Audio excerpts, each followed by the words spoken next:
Realcon KPU Anies Baswedan menang 1 putaran. Apakah itu benar? Karena ini beredar di mana-mana hitungannya. Saya juga terima di WA grup, ada di X juga, ada di Instagram juga. Iya, betul. Dan di mana-mana. Ya. Nah, apa ya Mavindo melihat ini? Jadi memang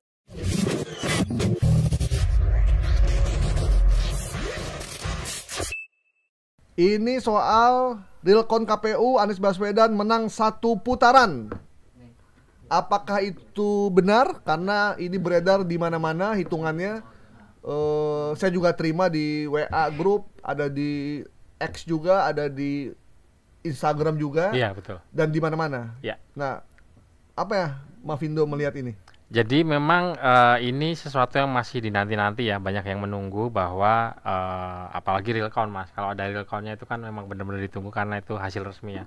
Gitu. Dengan berbagai foto, video dan bahan-bahan lainnya itu sudah ini versi keberapa gitu ya. Itu akan dibilang bahwa si paslon ini menang gitu. Padahal ya kita harus menunggu hasil resminya, dan hasil resminya itu akan ditaruh di pemilu2024.kpu.go.id yang per artikel ini dibuat sebetulnya yang masih memimpin itu adalah paslon nomor urut 2 dengan perolehan suara itu 58,83% gitu. Dan ini spesifik untuk artikel ini, Mas ya, karena seiring dengan perubahan hari dan jam itu dia mungkin akan berubah terus angkanya. Gitu. Jadi monitornya di satu situs aja yang resmi tadi, bahwa di pemilu2024.kpu.go.id di situ hasil resminya. Ya, sebetulnya berbagai foto, video, ada angka-angkanya, bahkan yang cukup nyerempet itu kan orang lagi ngeramein itu, Mas, Sirekap. Ya. Nah, hal-hal yang biasanya berkaitan dengan Sirekap itu akan ada tampilan yang menyerupai kayak angka-angka bergerak, atau bahkan dibilang diserang gitu. Ternyata itu live map yang bisa kita buka di penyedia layanan antivirus gitu ya. Jadi itu sering dipancing, visual itu sering digunakan untuk memancing orang. Tapi sebetulnya ada satu sumber yang bisa secara definitif kita pegang, yaitu dari situsnya pemilu2024.kpu.go.id. Nah, dari situs tersebut sebetulnya yang per artikel ini dibuat ya, itu yang masih memimpin itu paslon nomor urut 2 dengan 58,83% gitu, dan disusul dengan paslon 1 24,49% dan paslon nomor 3 itu 16,6 berapa nih 68% suara gitu. Jadi sekali lagi penting untuk kita mengambil dari sumber-sumber resmi, jangan gampang terpengaruh dari foto, video atau apapun yang beredar di medsos. Karena itu bisa dibikin seolah-olah Realcon, padahal mah bukan ya. Betul. Memang sumbernya cuma satu yang bisa dipegang ya, dari situsnya ini KPU. Oke, berarti itu videonya ada, tapi itu diambil dari sumber yang lain lah ya. Betul. Bukan dari sumber pemilu.kpu 2024 itu ya. Betul. Oke. Itu jadi buat teman-teman Anda yang dapat video ataupun foto, gambar terkait kemenangan paslon 01 atau Anies Baswedan menang 1 putaran, itu adalah hoax ya. Jadi jangan percaya begitu saja, dan lihat Realcon KPU-nya di pemilu.kpu 2024. Oke? Berarti video atau gambar atau foto update Realcon KPU Anies Baswedan menang 1 putaran kita nyatakan hoax. Oke. Ini terkait Presiden Cina Xi Jinping minta Jokowi serahkan Kalimantan untuk jaminan utang. Aduh. Ini kalau urusan Cina, Xi Jinping ini hoaxnya udah banyak sekali ya. Banyak banget, Mas, dan ada orang yang nggak mikir panjang, pokoknya kalau ada Tiongkok, ada Cinanya langsung disebarin gitu aja. Ya, walaupun memang Cina memang kasih investasi di mana-mana ya. Betul. Terutama di negara-negara Asia dan Afrika. Betul. Ini cukup besar sekali sehingga apapun yang kaitan dengan itu, dan bahkan ada yang katanya negaranya dijual. Terutama di Afrika ya. Buat ini ya, lunasin pinjaman gitu. Jual pulau segala macam, sehingga begitu ada info tentang ini jadi menarik nih. Nah, ini bagaimana kok bisa ada video ini dan orang menyelewengkannya ke Kalimantan diserahkan sebagai jaminan utang? Ya, sebetulnya ini masuk ke HLBK, hoax lama bersemi kembali, karena di 2021 itu sudah diperiksa dan diklarifikasi. Kebetulan yang bikin artikelnya saya sendiri gitu ya.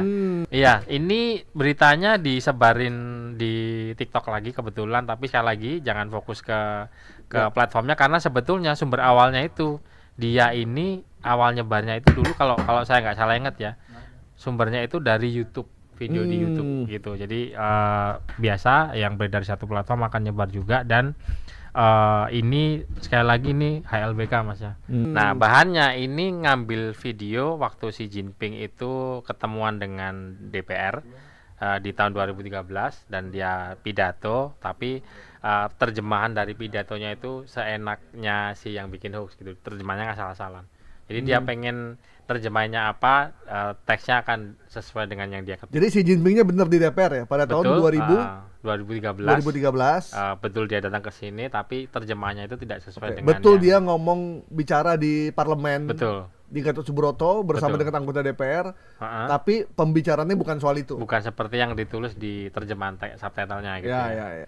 Dan ini modus sudah bukan yang pertama dan mungkin akan berlanjut ya. Jadi hati-hati dengan terjemahan yang nggak sesuai, karena saya udah ngeliat video ini tidak cuma yang dari Tiongkok tapi Australia. Waktu itu video dari Australia, pejabatnya lagi ngomong apa, lalu apa ya, bahasa Inggris itu kan lebih umum ya. Orang bisa lebih nebak. Masih aja digunakan teks yang nggak karu-karuan gitu.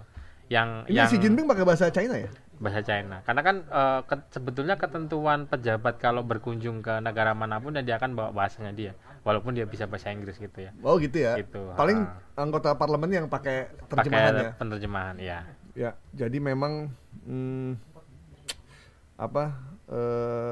ini hati-hati dengan terjemahan ngaco. Ini gitu, mereka niatnya nyari duit aja kayaknya. Ada yang begitu. Jadi kalau di platform-platform tertentu ya, kita nggak usah ngomongin kalau sama aja gitu ya. Ada channel yang kalau kami lihat itu memang sehari-harinya bisa bikin lebih dari satu video dalam satu hari, bahkan kadang pakai template Mas. Jadi gambar pratinja atau thumbnailnya itu sama, cuma diganti bagian kepalanya. Gitu. Jadi nama channelnya bisa beda-beda. Saya pernah hitung satu hari ada yang bikin 3. Ya. Kalau sebulan dia bisa bikin berarti 3 kali 300 ya. Iya, luar biasa ya. Sementara kita bikin mengcounter hoaxnya, nah itu Mas, cuma 6. Masalah kapasitas ya. Cuma 6 video dan seminggu sekali doang. Iya Mas. Karena susah Mas kalau bikin hoax itu kan tinggal comot ya. Tinggal comot, lalu kadang kita berpikir bahwa ini yang bikin video kreatif. Enggak, kayak misal kalau di situ dibacakan narasi gitu, ternyata narasinya pun ngambil dari artikel media, dan kadang-kadang cuma diganti namanya. Oke. Ya, Xi Jinping, Presiden China, minta Jokowi serahkan Kalimantan untuk jaminan utang adalah hoax. Oke.